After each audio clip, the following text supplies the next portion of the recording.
এরকম মাখাতে হবে, এইভাবে নিতে হবে, এটা মুখে মুখে কপাত করে এখন। ফাইনালি সকাল সকাল একদম রেডি, পাতে হাজির বিরিয়ানি। সো ফাইনালি সকাল সকাল একদম রেডি। এখন ঘড়িতে সময় 5:55 হয়েছে, জাস্ট রেডি হয়েছি, যাচ্ছি মেদিনীপুর স্টেশন। আচ্ছা কোথায় যাবো যদি জানতে চাও তাহলে ফুল ভিডিওটা দেখতে থাকো। জয় বজরংবলী বলে বেরিয়ে পড়লাম। থেকে বেরোনোর সময় দেখলাম যে ট্রেনটি 1 নম্বরে আছে, সেটা এখানে 3 নম্বরে ট্রেন রয়েছে। 3 নম্বরে বসে রওনা দিয়েছি। তোমরা দেখো এটা হচ্ছে মেদিনীপুর স্টেশন, আর ওই দূরে দাঁড়িয়ে রয়েছে ট্রেনটা।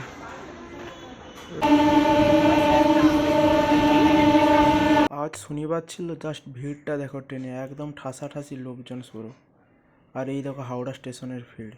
সকাল থেকে কিছুই খাওয়া হয়নি, তাই একটু খেতে চলে এসেছিলাম। ধোসাটা হাতে নিয়ে সাম্বারের মধ্যে ঢুকে একদম কপাত করার মধ্যে, আহা বেশ ধোসাটা বেশ দারুণ ছিল। সাম্বরটা আমাকে দারুণ লেগেছিলো, একদম খুব সুন্দর হয়েছিল। এটা তো খুবই সুন্দর হয়েছিল। এবার দেখো ছোলে ভাটুরে, ফার্স্ট টাইম ছোলে ভাটুরে ট্রাই করছি। শুধু ছেলেটা খেয়ে যাচ্ছে, আমাকে একটু দেবে না। এইভাবে ভাটুরেটাকে ছিললাম, বুঝলে তো বন্ধুরা, দিয়ে এই ছোলের মধ্যে দিলাম।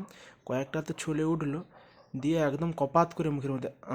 প্রথমবার ছোলে ভাটুরে টেস্ট করলাম, একদম খাসা লেগেছিলো, খুবই সুন্দর। মনটা ভরো না, আরও দুটো ছোলে নিলাম মুখের ভিতরে, আহা একদম মন। বন্ধুরা খাওয়া দাওয়া শেষ, এখন খাওয়া দাওয়া করে গেছে। এখন হচ্ছে মেট্রো ধরে যাবো শিয়ালদা। যারা যারা জানো না যে মেট্রোটা কোথায় রয়েছে, 15 নম্বর যে প্ল্যাটফর্মটা রয়েছে না, 15 নম্বর প্ল্যাটফর্মের সাইডেই রয়েছে মেট্রো। ওই মেট্রো ধরেই তোমরা চলে আসতে পারো। মেট্রোতে করে শিয়ালদা যেতে পারো। ভাই রে ভাই, মেট্রোতে উঠছি, যা ভিড়, বাপরে বাপ, ভিডিও করার সময়টাই পাইনি আমরা। তারপরে আমরা তো ভেবেছিলাম যে হাওড়া থেকে একদম ডাইরেক্ট শিয়ালদা পর্যন্ত পেয়ে যাবো মেট্রো, কিন্তু শিয়ালদা পর্যন্ত মেট্রো নেই বলছে। এখান থেকে আবার বাস ধরে, এক্সপ্লেনেডে আছে, এখান থেকে আবার বাস ধরে শিয়ালদা যেতে হবে। তো আমরা ঠকে গেছি বন্ধুরা, যদি ভুলটা করবেন আমার মতো।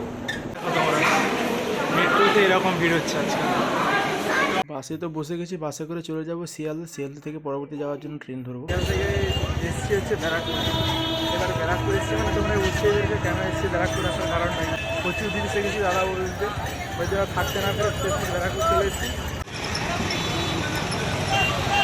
চলে এসেছি দাদা বৌদিতে, এসে তো বসে বলছি যে মেনু কার্ডটা দেখেছি, মেনু কার্ডটা দেখে ভাবনা চিন্তা হচ্ছে যে কেন। তুমি দেখো প্রাইসগুলো দেখো,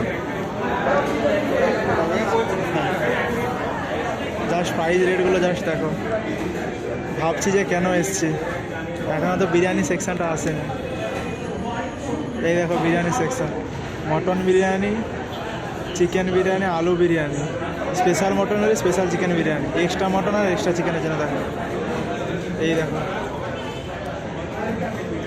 আর এই দেখো মকটেল আর কোল্ড ড্রিঙ্ক। এই হচ্ছে একটা মকটেল দেখতে পেয়েছি, দেখো তোমাকে চাই, শুধুমাত্র বন্ধুরা 190 টাকা। দামটা দেখলাম মটন বিরিয়ানি 350 টাকা। দেখেই তো মাথায় পুরো হাত পড়ে গেছে, গরিবের পক্ষে এসব হজম হয় না। আমরা 3 জন এসেছি, 3 জন, তো 3টা মটন বিরিয়ানি অর্ডার দিয়েছি আর একটা করে কোল্ড ড্রিঙ্কস।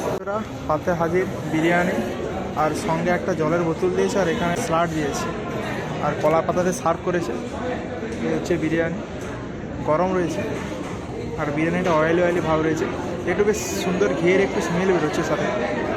বন্ধুরা হাতে এই যে বিরিয়ানি আর বসে পড়েছি, এটা দেখো পিসটা একদম রসালো দিয়েছে, একদম জুসি ভাব, যা গরমে হাত দিতে পারছি না, একটু কপাত করে মুখে ওঠে। এখন তো বন্ধু পালার কপাত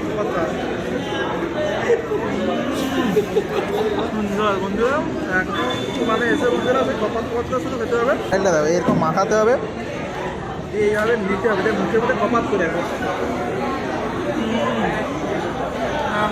আলুটা পেয়েছি, এই দেখো আলু, এরকমভাবে আলুটা নেব আর একটু ভেঙে নেব, একদম রসালো ভাব রয়েছে, এরকম মাখাবো। পেঁয়াজ নিতে হবে, আর পেঁয়াজ শসা মুখে নেবো। কীভাবে মুখে নেবো তোমরা সবাই জানো,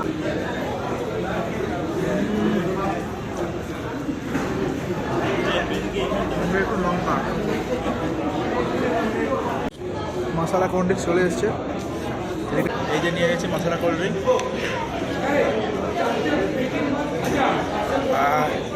দারুণ লেগেছে। সো বন্ধুরা এই হচ্ছে সেই দাদা বৌদি বিরিয়ানি, আর লাইনটা দেখা যাচ্ছে 1:30 বাজে, এই সময় লাইনটা খুব পড়েছে। তো আমরা এক্ষুনি খেয়ে দিয়ে বেরিয়ে চলে আসছি।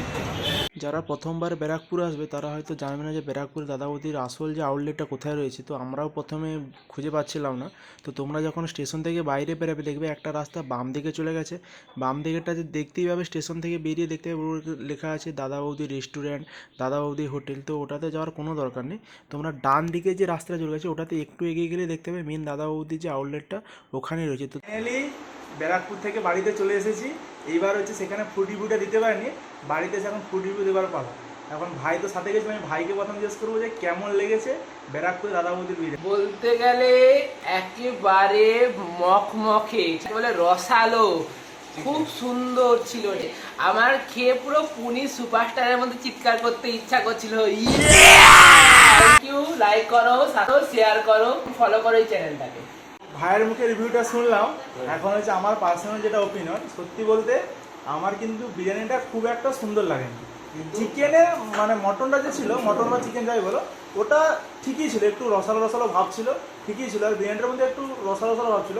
কিন্তু যেই ক্রেজ নিয়ে গেছিলাম যে দাদা বৌদির বিরিয়ানি খুবই নাম করা ব্যাপার, আহামরি ব্যাপার, এমন ইউটিউবে এমন শর্ট দিচ্ছে, সবাই এমন বলছে যে এত সুন্দর সুন্দর, কিন্তু সত্যি কথা বলতে আমাকে ভালো লাগেনি। হয়তো আজকে হয়তো ভালো নাও হতে পারে, বা আমার হয়তো পার্সোনাল ভালো লাগেনি। এবার তোমরা গিয়ে দেখতে পারো যে কেমন লেগেছে, অবশ্যই আমাকে কমেন্ট করে জানাবে যে তোমাদের বিরিয়ানিটা কেমন লেগেছে। এবার তোমরা যাও গিয়ে এক্সপিরিয়েন্স করো কেমন লেগেছে, এবং সবাই আমাকে সাপোর্ট একটু দিও। বাই।